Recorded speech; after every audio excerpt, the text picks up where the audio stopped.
Hello, it's nice to have you with us again on Providence Television International. We are reaching you from Benin and we are reaching out to the whole world. And today we have a very interesting program. It's called We Are Able. This is specially designed for people with disabilities. And I guess this should be our debut, really. It's not our debut on this program because we had someone on another program some time ago. But for today, we are talking about a fine gentleman who has his head firmly fixed on his shoulders. And this will amaze you. He's a lawyer. And not just that, he's a director in the Ministry of Justice. As a matter of fact, the director, Citizens Mediation Center, Ministry of Justice, here in Benin City, Edo State. 51 years of age. And the name is Barrister Melody Omosah. Melody, you are welcome to the program. Thank you so very much. My delight to be with you this morning. Yes. Why Melody? That sounds musical, doesn't it? How funny. Funnily enough, I do not sing. My wife have got that gift. But like somebody once remarked, everything about my life is melodious. Yes. Everything about your life is melodious. It's melodious. You really can see the very visible hand of God in the way He has put together my life from when I was young up to where I am presently. Oh, good. Yes. Good. This will also be of interest to our viewers.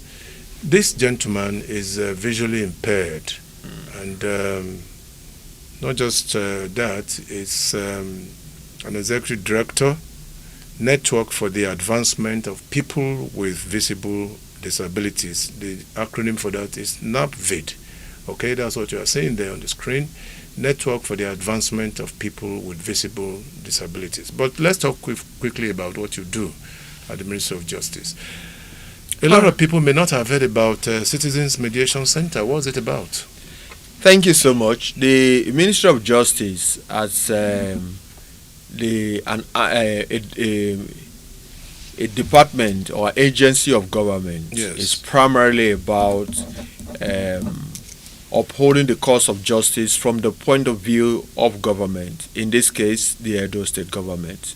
So traditionally, as we have created by the Constitution, the Attorney General, it's the legal head of the ministry. He heads the official bar. You have something like the Department of Public Prosecution, and that takes care of offenses, matters that are criminal in nature. And you know that once there is an offense, it's an offense against the state. The state, yes. And so the Ministry of Justice come in to prosecute such offenses committed against the state. You also have the Department of Civil Litigation that traditionally would defend government where the interest of government is affected. The department rise to the occasion to defend government, or could also proceed against any individual or institution just to uphold the interest of government in court. You have some other departments like the legal drafting department and advisory services, and some other departments all over the nation. And it is so with other jurisdictions that the Ministry of Justice has the primary responsibility of upholding justice from the point of view of government. But the present administration in Edo State thinks that justice needs to be a two-way thing, a two-leg thing. Justice for government and justice for the people. And so has set up at least two departments in the ministry that directly interface with the citizens and residents of Edo State as far as bringing justice delivery to their doorstep. And that is what the Citizens Mediation Center is about in the ministry. It is an alternative dispute resolution mechanism. Yes. And of course, we know the trend the trend and direction today of legal service is tilting heavily towards alternative Yes, dispute that's resolution. true. That's true. And so Edo State If has, only to even decongest the courts anyway. oh, fine. That is one of the primary objectives, because we have matters in court that have no business going to court in the first Exactly, place. So exactly. when matters are clearly pingy-hole, the ones that should go for litigation will go for litigation, and the one that will be settled using ADRO mechanism will be so done. Good, good. In other words, your office must be pretty busy, right? Yes, people are taking advantage of the services provided by the center, because it is cost effective. Good. Put it clearly, it's cost free. The center is cost free. People come to the center and have their matters. We are actually facilitators, unlike the adversarial method, Yes, where yes. you take litigation. We are actually facilitators. We are not judges, as it were, but we are mediators, and we are able to bring parties together, give them the benefits of the services of trained mediators, and a number of us are also lawyers. So we wear that dual cap of being able to look at the matters for what they are and guide parties in reaching a solution that works for them. So mediation is actually party driven. We sit as facilitators. But Good. interestingly, what you find, just to add this, that unlike litigation, and that's why people are giving attention more to ADR, is that parties have a say for what works, in determining what works for them, and they're able to make compromises and agree. And when you have them reach an agreement, then the issue of enforcement, having a winner take it all, is not the case, and all that. So these are the beauty inherent in the mediation process. Good. What kind of cases do you have more on a regular basis? Oh, we have a lot of civil matters, matrimonial causes, child welfare, landlord tenant, employer-employees disputes, all sorts of matters that are contract-based, right? Have its roots in contract. They come to the center for intervention, and we've been recording very huge successes in this regard. Yes. So on an annual basis, how many of such do you record?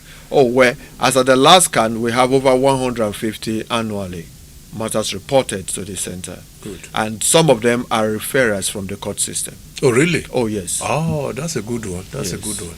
So it is advisable that other states must also follow suit. Yes, a couple of states are already on this trajectory. Yes. Lagos State was the first to go, given the reforms done there by the former Vice President of Nigeria, Professor Yemi Osinbajo. Being a lawyer himself. Yes, being a lawyer, and whilst he held sway as the Attorney General of Lagos State, brought about some of these reforms, and a number of states have also followed that course. But Edo State is actually doing so well as far as alternative dispute resolution is concerned today. Very good, very good. And the courts are happy about what you are doing. Very well, they are. They are. Thank you very much. So we'll veer out a little bit. Let's talk about what you do for NABVID. NABVID. Jane, please, let's have that again. It's the acronym for Network for the Advancement of people with visible disabilities. Yes. I'm the executive director of NABVID. NABVID is a non-governmental, not-for-profit organization registered with the Corporate Affairs Commission, has the aim of advocating for the rights of persons with disabilities. Good. Our vision as a non-governmental organization is a society that is free for all, a society without discrimination, one that offers equal opportunities for persons with disabilities. And our mission is to advocate for the rights of persons with disabilities and advance their social inclusion in governance and development initiatives. Beautiful. So that's what we do. So we are heavy on inclusion, empowerment, and rehabilitation for persons with disabilities. Very good, very good. When was this registered? In 2015, with the Corporate Affairs Commission. Although before then, we have pre-existed, registering with the state government and has done some other work. But in order for us to have a wider reach, we decided to be registered with the Corporate Affairs Commission, so that we are not just limited in our sphere of operation to the state. Yeah. Something just caught my attention. You're talking about visible disabilities. Are there disabilities that are not visible? Well, like you will hear often, there's hardly anyone that doesn't have a form of challenge which could be termed a disability of some sort. Yeah. We have disabilities that are revealed. We also have those that are concealed. Yeah. For us, we are talking about disabilities that are known and recognized by the Convention on the Rights of Persons with Disabilities, UN Convention on the Rights of Persons with Disabilities 2006. And it talks about those disabilities that are sensual, sensory-based, and that are physical in nature. Okay. Can you give examples of those that are persons with visual impairment or blindness, hearing impairment or deaf, people that has physical disability, have difficulty, mobility difficulty, and also those that has mental disabilities. What are the flip side? Those that are not visible. Oh, those that are not visible, there are ailments that could be termed to be medical in nature. But of course, it's a disability because it comes with some restriction and an inability to function fully to the potentials of such individuals. Some persons who have a form of, let's say, a kidney problem, a liver problem, or a heart disorder. These are disabilities of course, even now, those with sickle cell disorder, people are even saying that they even should be moved from that realm of into your own of people with disability. People with albinism right now have been recognized as people with disabilities. Yes. Before now, it wasn't so. They termed that, okay, yes, they have their challenges, but they're not persons with disability. But there's the advocacy now, and they also now be recognized as a disability cluster under the types of visible disabilities. Very good, very good. So how strong is your membership at the moment? Well, for non-governmental organization, it is about the work you do. It's a little bit different from an association. Okay. Yes, we have a very wide membership base because we metamorphosed from being an association to being a non-governmental organization. So it's a membership-based non-governmental organization. However, in our work, our work cuts across the whole federation. Even though we have our base, we collaborate with other non-governmental organizations in advancing the rights of persons with disabilities and ensuring that they are included in policies, programs of government as far as the polity is concerned. So if you talk about those who have registered to be members of NAVID, we have well over 200. And growing, by the way. Growing, by the way, thank you. Yes. Now, you are based in Benin. Yes. Where in Benin? Our headquarters is at number 34 Arosa Street off Sokbomba Road. Oh, that's very close to our station. Oh, yes. Oh, that's good. I will ask you a very personal question. Yes, please. Go ahead. Yeah, your visual impairment, was it from birth? Well, it was accidental. I was told I had a domestic accident a day to my second birthday, and I actually fell from a story building and had medical complications that eventually resulted to the loss of my sight. Oh, good. Thank you very much. Thank you. Thank you very much indeed. How do you cope with your daily work in spite of your disability? Okay, well, my daily work, I will understand that to me, how I function as the executive director of NAVID or how I function as a director in the Edo State Ministry of Justice. Yes, both. First of all, I'm a trained lawyer. Thank God that my disability did not stop me from accessing education. I was told early enough by my doctors, by my handlers. Then they told my parents that there was the possibility for me to get educated, and so I was recommended to school for the blind. I did that. I attended my primary school, left there in 1986, went to Benin Technical College where I graduated in 1991, went to the University of Benin, read law and proceeded to the Nigerian Law School in 1999-2000. Was called to bar about 24 years ago as a barrister and solicitor of the Supreme Court of Nigeria. And so with all of that has come the training to be able to do my work first as a student and now as an employee of government, and one also volunteering for Network for the Advancement of People with Disabilities. Okay, so I got the training while in school, being able first to use the braille. We have what we call the Perkins Braille, but that it's for my consumption, because as a visually impaired person, I can manipulate the keys in the machine to produce materials, notes for me to read, but that will not help my examiners, so I have to learn to type. But good enough now, I have I can make use of the computers. We have left the era of typewriters. We now work with computers, and so it comes very handy for us, because it's the regular computers. If you may wish to, it's not a special computer, but what is only special is that it has an application that enables the computer or laptop to interact with us vociferously, because the content of the computer, whatever you're doing on, it's displayed on the screen. As displayed on the screen is being read. So when I'm operating on the computer, it comes with a voice, and I'm able to do what I'm doing. Is that also applicable to my phone? Telephone? Yes. All phones comes with all smartphones, Android or iPhones come with a voice accessibility. Let's see your phone. I'm sure it's your inner pocket. Let me see. I mean, let our viewers see if it's special. It's nothing special. It's nothing special. This is an iPhone 12 I'm using, and I'm able to use this just the way you will use your phone. Okay.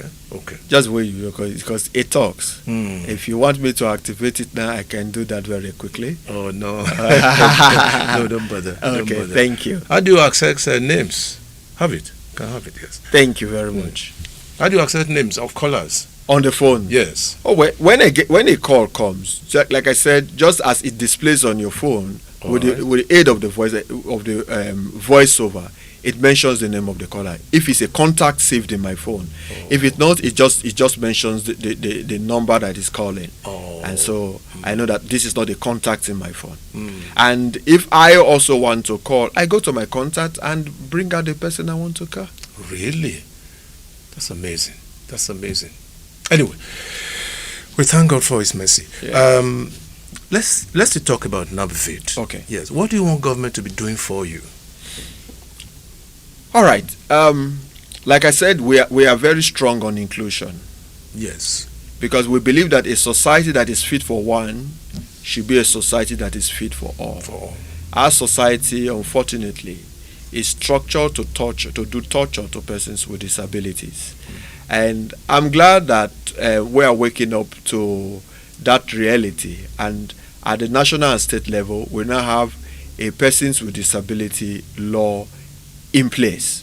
Okay? So what the community of persons with disabilities need is to be given the level playing ground, the enabling environment for them to be developed and also be able to contribute rather than to sympathy. The baking. Yes, you don't need sympathy. We don't need sympathy. We want to be contributors to the baking of the proverbial national cake rather than being mere consumers.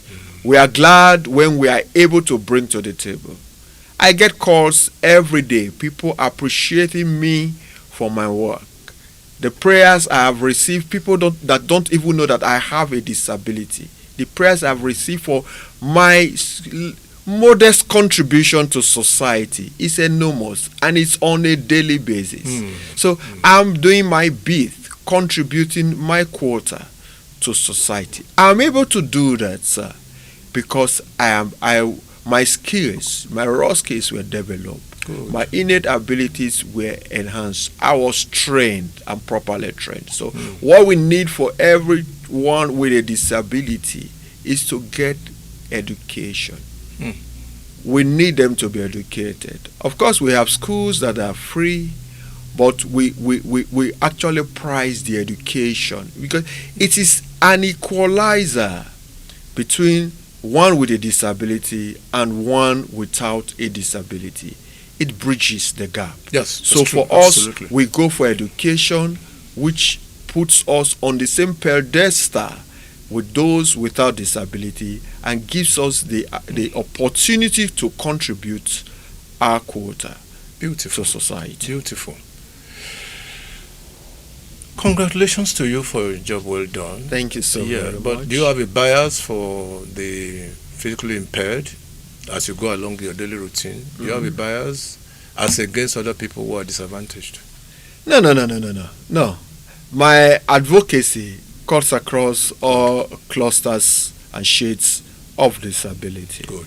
Right. Those with hearing impairment. In fact, it was because of other clusters of persons with disability we decided to make to have a registration so that we can actually pursue. So when you hear me talk about those my comrades that uses crutches or go on wheelchair, you will think that I'm one that has a physical disability, because I do not see a reason why any public building will not be accessible to one that uses a wheelchair. Good. I have always said, and thank God the administration in Edo State, there's no public building that goes up presently that don't have accessibility features for those that are using clutches or wheelchairs. That's true. Yes, that's true. So that's the trend, because those that walk should be encouraged. If you don't have staircase, you will not have grow wings to fly. Much as staircase are provided, you also should provide an elevator. Good. For those who can't walk to use. Good. So there's no bias whatsoever. No bias. Good. And you must, on this occasion, thank Governor Baseki for having done a lot for you guys. Oh, so tremendously well. First of all, after more than 10 years of advocating for a disability right law in Edo State, he was the one that gave us that law in 2022. He is the one that is ensuring now that all government buildings coming up has accessibility features. Good. For those on wheelchair. And there are public ramps. There are ramps and elevators yes. in all of such public buildings. Good. And has also ordered that even private sector should follow suit. So he's done a lot for the disability community. Good. What's the structure of your organization like? Who are those in charge? Okay, I'm the executive director. I have my management team in NAVID. We have staff.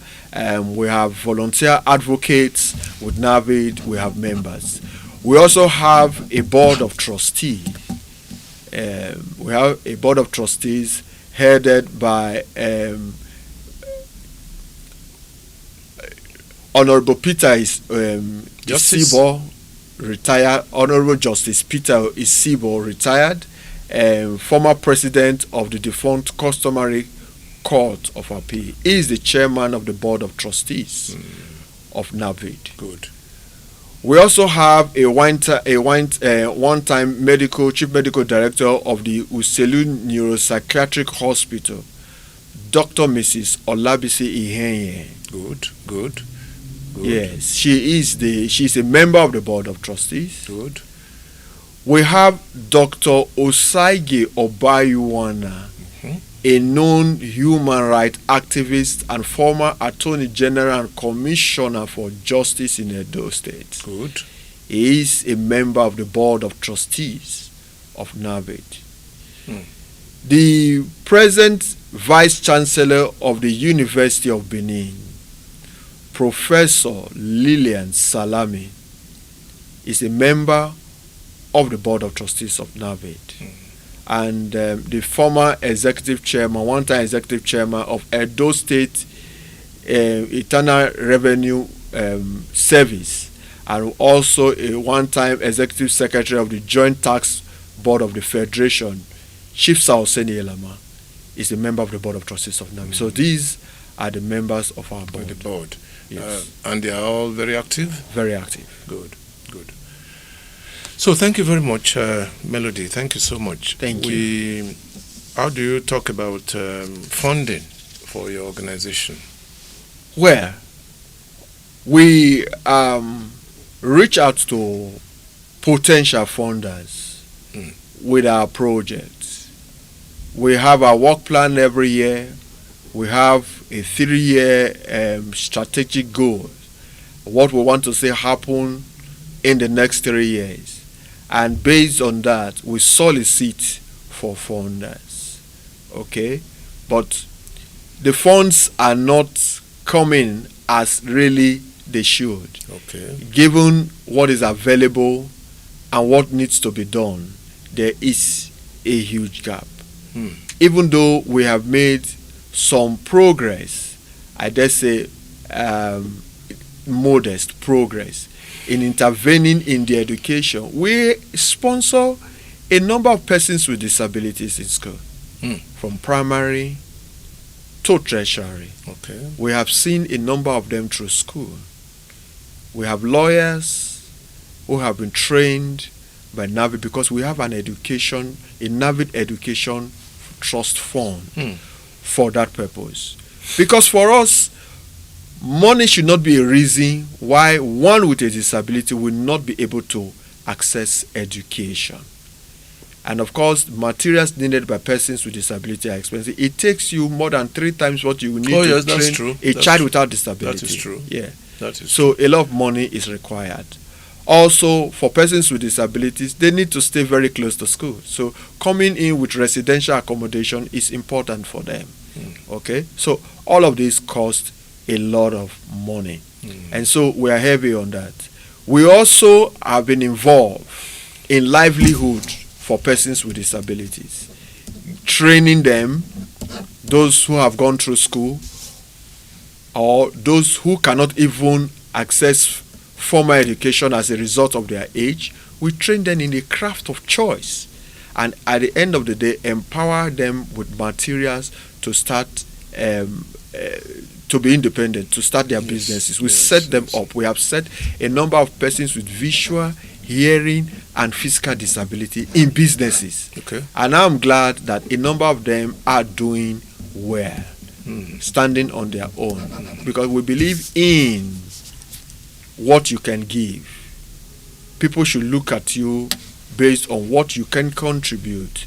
So it is about teaching us to fish and not to give us fish. Because when you give them aids, handouts today, it can take them for a day. They will be back. But teach them a skill, empower them to be self-dependent, to start businesses of their own. Not only will they be able to stand on their feet, they also will become employers of labor. And we have seen that happen. Good. But we need enough funds to be able to do that on the scale that we will want to. And I must thank the Edo State government. They have actually partnered in NAVID. We have what we call, running with the government, a Project Help. Project Help is looking at health, education, livelihood, and sometimes palliatives for persons with disabilities. And government have been supporting NAVID in executing that project. Very good, very good. This will also be of interest to you. I mean, usually during the elections, it's like people with disabilities are excluded. All right? You can't be happy about that. Is there anything you have done on a personal basis to assist the process? In 2016, we, alongside our sister organization, Inclusive Friends Association, another non-governmental organization in Abuja, we embarked on an Access Nigeria Disability Vote Matter campaign. And interestingly, that started here in Edo State.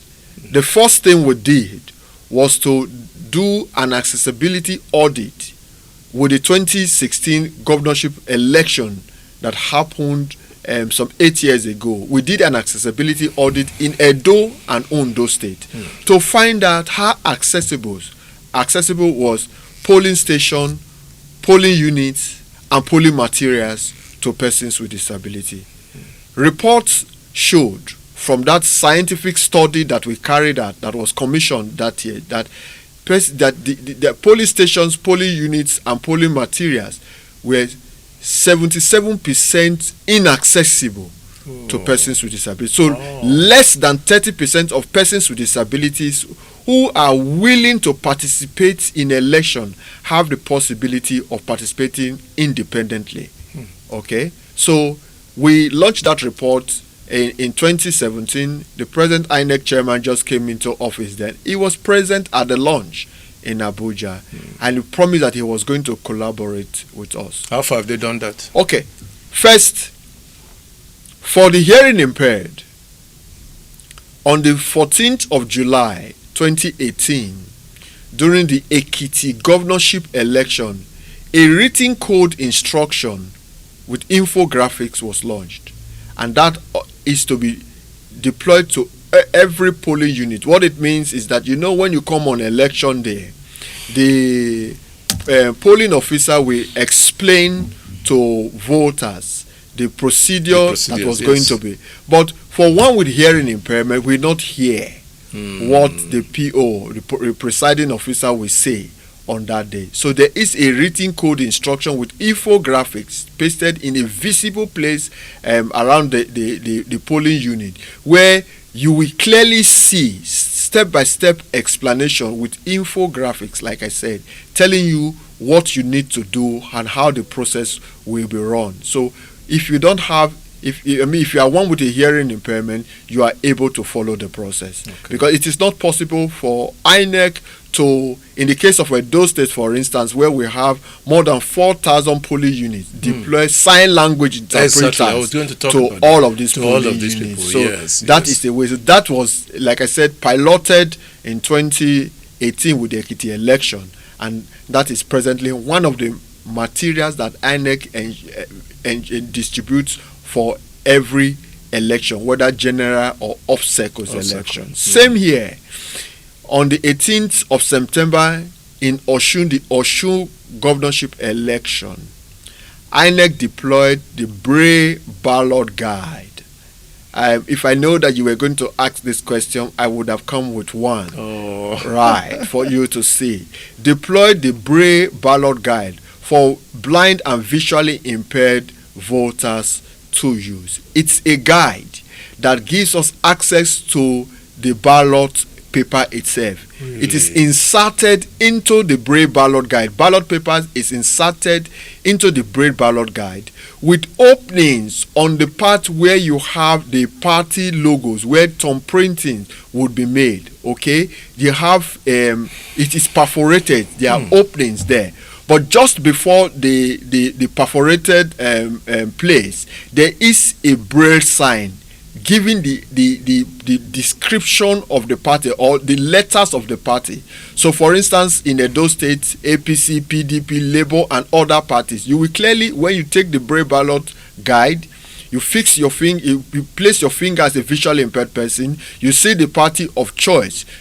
Immediately after the alphabet of the party, there's an opening for you to thumb print. So you thumb print, and yours sincerely designed that under the project I've mentioned. You did? I designed that for INEC, and that's what they're using. In fact, it was in Benin here that we presented the first, the one that we used in Osun, piloted in Osun. We did that. We traveled to Osun. We taught days before the election the visually impaired voters how to, and everywhere they were so excited. I remember on the 28th of August, sitting with the then National Commissioner of INEC, Aija Amina Zakari. She's a retired INEC commissioner now. When I demonstrated how this could work, It's still in use. Yeah, she was Is so it still in excited. use? It was deployed in the general election. It will be deployed in the election happening this Saturday, 21st of September in Edo Beautiful, State. beautiful, beautiful. Thank you very much, Melody. Thank you so much. I can't even thank you enough. But we will talk about the home front, I guess. You are married, obviously. Oh, yes, I'm married. Beautiful. I'm beautiful. blessed with kids. 3 of them? 4 of them? 3. Oh, okay. And how old is the oldest? My oldest son will be is 17 now. Beautiful, beautiful. Thank you very much. Thank you. And I guess you are looking forward to being a permanent secretary one of these days? Well, by the grace of God, that is the prerogative of the governor. But I'm sure that at the right time, if the government consider me so qualified, why not? Okay, very good. Thank you. Thank you very much, Melody. Everything about him is melodious. That's what is said. Melody Omosah is visually impaired. Director, Citizens Mediation Center, Minister of Justice. He has said a lot of things about this organization, about that department. We thank you for that. Executive Director, Network for the Advancement. Can we have that again? Executive Director, Network for the Advancement of People with Visible Disabilities. Visible disabilities. Not visual.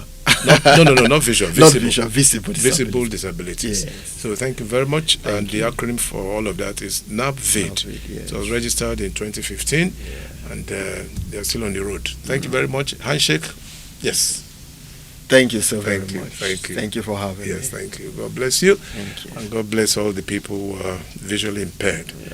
Thank you. My name is Emmanuel Legarba, and as I keep saying, thank you very much for being with us, both at home and in the diaspora. All my love and prayers. Bye now.